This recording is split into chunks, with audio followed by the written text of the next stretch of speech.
So good day everyone. My name is JL Medipalcon. So we are naming the inner and outer parts and functions of manual transmission. So this is the A64 minivan 2024 model. So let's go.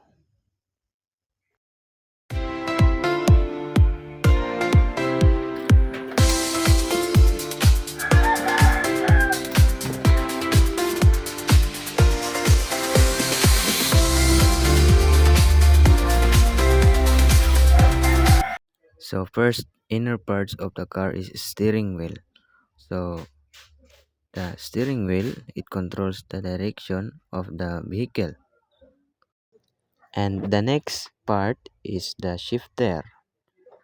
So shifter it changes gears to adjust the speed and power of the car or the vehicle. So, and the next part of the inner is the handbrake. So, or parking brake.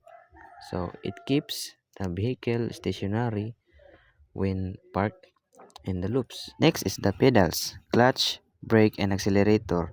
So the clutch is the left side, it engages the engine from the transmission, and the brake is the center, it slows down the stops the vehicle, and the right side is accelerator.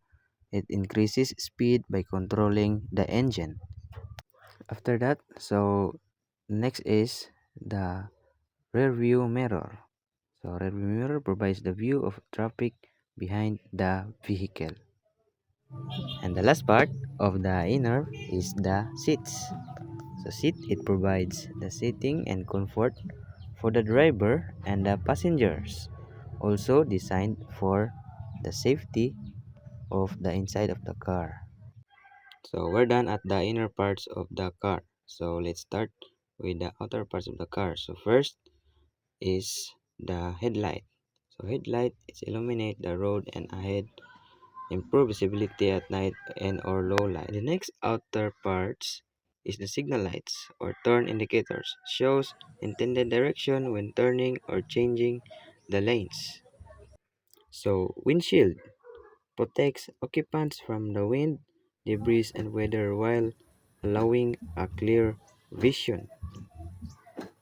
So next is the side mirrors. Provides a view of traffic and surroundings at the sides. So this is the important among the outer parts, the wheels, tires, and brakes. Wheels support the vehicle and allow movements. Tires provide traction and grip on the road. Brakes it slow down or stop the vehicle safety. And the next outer parts is the doors and windows. Doors it allows entry and exit ventilation, and the windows it provides safety and protection of the passengers inside of the car. So okay. And the next part is the taillights. It indicates the vehicle's presence and braking to drivers behind. And the last part of the outer is the roof. It protects occupants from the sun, rain, and external elements.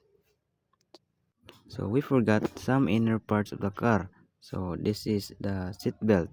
Seat belt it keeps the passenger securely in place, reducing the risk of injury by preventing sudden movement or injection during collision or its sudden stop.